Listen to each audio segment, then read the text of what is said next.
They say the human mind is a house of locked doors, each room a secret, each secret a story. But not all doors are meant to be opened. Some are sealed for a reason, their locks rusted and forgotten, their contents buried deep. To turn the key to step inside is to invite what waits in the darkness to step out. In the mind's labyrinthine corridors, shadows don't merely linger, they lead. They twist and stretch, drawing you into corners where the light never reaches. There, reality frays, and what you thought was solid begins to dissolve. The walls pulse with whispers, the air hums with something ancient, something patient. But what happens when you wander too far? When curiosity becomes compulsion? When the line between exploration and obsession blurs, and you find yourself in a place where even your reflection won't obey you? This is not just a story, it's a descent. A glimpse into the fragile glass of consciousness and the black abyss beneath it. A tale of a man who thought he understood fear, until fear turned and understood him. And as you listen, you may feel it too. A weight behind your eyes, a shiver at the base of your spine. That's not the story working on you. It's the part of your mind you've forgotten, the door you've left ajar. Because by hearing these words, you've already begun. You've stepped into the maze, and it's too late to turn back. This is the subconscious fear, and it will stay with you, no matter how hard you try to leave it behind. Alex was a man defined by his mastery of the mind. To his clients, he was a savior, the one who turned their darkest fears into manageable truths. He spoke with a calm authority, his voice steady and reassuring, his intellect sharp as a scalpel. His reputation wasn't built on theories but on results, and Alex prided himself on the belief that no fear was too great, no mind too twisted for him to untangle. When a young woman sat across from him, trembling as she described the crippling terror of her recurring nightmares, Alex leaned forward with a practiced smile. Fear, he said, his voice carrying the weight of certainty, is only powerful when it's misunderstood. Let me show you how to strip it of its power. She left with hope she hadn't felt in years, but Alex felt nothing. Her fear, like so many others, was a puzzle already solved, a symptom he had seen 100 times before. To him, fear was just another equation, and he had mastered the formula. What Alex didn't see, what he refused to see, was the edge of his own arrogance. He dismissed the warnings of a colleague, an older therapist who watched Alex's rising fame with quiet concern. You tread dangerous ground, the man had said, when you believe yourself immune to what you study. Alex had smiled, brushing the words aside. I know where the lines are, he replied, his confidence unshakable. But lines blur, even for those who draw them. It was that same confidence that led Alex to turn his techniques inward. The experiment began innocently enough. Dream journaling, a simple exercise he often recommended to his clients. Each morning, he would sit with his notebook, capturing fragments of his dreams, a flicker of movement, a sound without a source, colors that bled into each other like water on paper. At first, it fascinated him. The subconscious was a landscape he thought he knew, but seeing it laid bare offered a new thrill, a deeper understanding of the very fears he sought to control. Yet, even in those early days, there were hints of something wrong. The shapes were too sharp, the images too persistent, the emotions lingering long after he woke. Alex dismissed them as nothing more than the mind's natural resistance to being dissected. He laughed at the idea of being unnerved by his own dreams. The laughter grew quieter when he began noticing things during the day, small anomalies barely worth mentioning, a book out of place, the faint scent of lilies in a room he'd never associated with flowers. But anomalies have a way of compounding, and in his hubris, Alex chalked it all up to stress, never once considering that the labyrinth he'd opened might lead to places he was never meant to go. It began as a flicker at the edges of a dream, a shadow too deliberate to be ignored. Alex found himself standing in an expanse that was neither room nor landscape, just an undefined void. The air pressed against him, heavy and damp, carrying the faint, cloying scent of lilies. He didn't know why, but the scent felt wrong, invasive, like it didn't belong in the sterile confines of his subconscious. The shadow moved. It wasn't sudden or startling, but deliberate, almost curious. Alex's heart pounded against his ribs, his skin prickling with an unnatural cold. He wanted to look away, but something deep in his mind held him captive, forcing him to watch. When he woke, His chest heaved with labored breaths, his shirt damp with sweat. He pressed a hand to his forehead, the memory of the shadow burning in his thoughts. "Stress," he whispered to himself, his voice hoarse. "It's just stress." But the shadow returned. Each night it lingered a little longer, growing sharper, more defined. It became a shape, and then a figure. Her figure. At first she was a silhouette, faint and wavering like smoke against a distant flame. But with every dream, she became clearer. Her pale, translucent skin seemed to glow faintly, almost unnaturally in the void. Her eyes, two endless voids that devoured light, held his gaze with an intensity that froze his breath. She never moved, never spoke, but her presence was suffocating, a weight that crushed every corner of his mind. Alex woke each morning to the same oppressive feeling, his thoughts spinning as he tried to rationalize her presence. "A projection," he muttered, pacing his room. "It's a symbol, nothing more.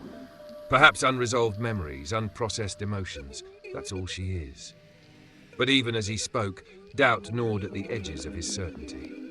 He began noticing the lilies during the day, a faint trace in his office, the aroma clinging to the air of his bedroom. It was impossible, he told himself, a trick of his imagination. Yet the scent was unmistakable. He heard whispers in empty rooms, soft murmurs that stopped as soon as he turned his head. The line between waking and dreaming blurred, and Alex began to wonder if it had ever been clear to begin with. He tried to dismiss it, but the more he rationalized, the more the shadow in his dreams became an undeniable part of his reality. And the worst part was not her silence, it was her waiting, as if she knew something he didn't, something he would soon have to face. Alex's life began to unravel slowly, almost imperceptibly at first. He noticed it in the smallest of things, a pen rolling off his desk without cause, books shifting from their neat rows to angles he couldn't recall leaving them in. Shadows stretched unnaturally long in his office, clinging to corners like they were alive. He told himself it was exhaustion, a symptom of restless nights and preoccupied thoughts. But the changes grew bolder. Clients who once relied on his steady composure now left his office unsettled. His gaze would drift mid-session, his responses delayed, his usual empathy replaced with a distant, distracted air. The faint scent of lilies, ever present now, seemed to cling to the space around him, invasive and suffocating. He tried to keep his routine intact, to maintain the facade of control, but the weight of the unseen gnawed at him. In the quiet hours of the night, Alex found himself drawn to his own reflection. Mirrors, once mundane tools, became magnetic. He couldn't explain why, but he would stand before them, searching for something he couldn't name. And then it happened. One evening, after another restless day, he stood before the bathroom mirror, staring at his own face. His eyes were hollow, ringed with exhaustion, his features drawn tight with sleepless tension. He reached to splash water on his face, and when he looked up, his reflection didn't follow. It smiled. His heart pounded as he stared, frozen, at the smirk curling on the lips of the man in the mirror. His lips, but not his. He forced himself to look closer, his breath shallow, his skin cold. The reflection tilted its head, watching him, its movements deliberate and alien. "You can't hide from her," it whispered, its voice a perfect mimicry of his own. Alex staggered back, his hands fumbling for the edge of the sink, his pulse thundering in his ears. When he dared to look again, the reflection moved as it should, following his every gesture. But the memory of that voice lingered, gnawing at his sanity. The mirror was just the beginning. He withdrew from the world, retreating into the labyrinth of his own mind in a desperate bid for answers. He ignored the calls of concerned colleagues, the emails from clients asking why he'd cancelled sessions. His days became a haze of pacing and fragmented thoughts, his nights filled with shadows and whispers that didn't belong. In his office, he played back the recordings of his dream journaling sessions, hoping to find clarity. Instead, he found something worse.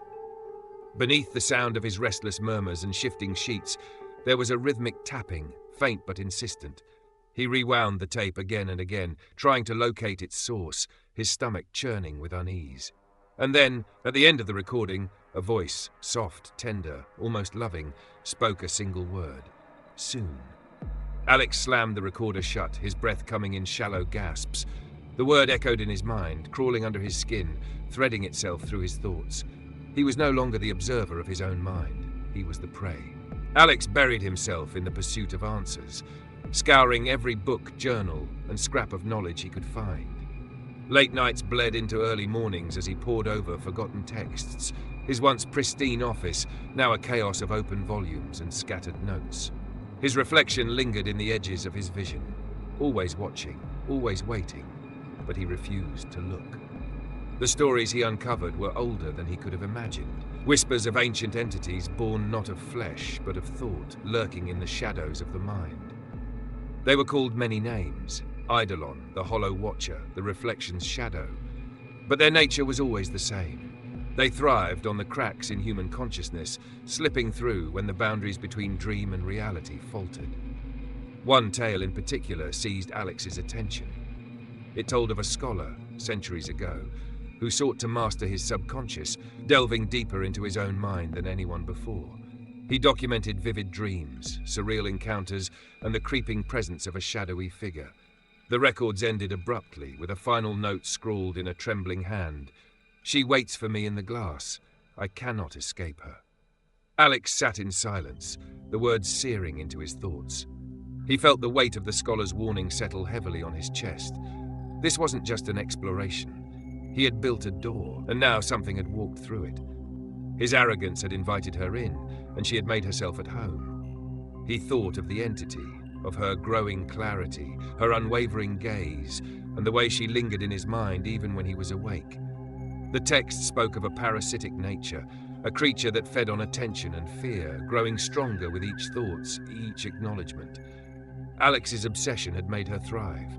Desperation clawed at him as he devised a new plan. If attention fed her, he would starve her. No more experiments, no more dreams. He swallowed cups of bitter coffee, chewed on stimulants, anything to keep himself awake. He avoided mirrors, refused to acknowledge the whispers, forced himself to dismiss the scent of lilies that followed him like a shadow. But the body has its limits, and Alex's was breaking. His hands trembled, his vision blurred, his thoughts fractured under the weight of sleeplessness. And in his weakest moments, she was there. When he finally succumbed, collapsing into a restless, unintentional sleep, the dreams returned, sharper and more vivid than ever. The void surrounded him again, the oppressive air heavy with lilies, and she emerged from the darkness, her hollow eyes locked on his. "You've kept me waiting," she said, her voice a melody of mockery and malice. Alex realized with a sinking dread that avoiding her hadn't weakened her. It had only made her angrier. Alex stood frozen, her words reverberating through him. "I am your truth," she said again, stepping closer, her form shifting like smoke caught in an unseen wind. "Every fear you buried, every doubt you silenced, every flaw you ignored, I am all of it, Alex, woven into the fabric of you." Her voice was soft but undeniable, as if the weight of her presence alone could break him. Around them, the shards of shattered mirrors hung suspended, each piece reflecting her hollow eyes. The corridor, once infinite, now pressed inwards, suffocating, forcing Alex to confront the thing he had spent his life avoiding. He tried to speak, but his voice failed him. She tilted her head, her lips curling into a faint smile that held no warmth, only pity. "You sought control, didn't you? You believed you could master fear. But fear isn't something to be conquered, Alex. It's a part of you, one you refused to see until it became me." Her form flickered, and for a moment, she was him. His face stared back at him, twisted with anguish and fury. "Do you see now?" the reflection hissed.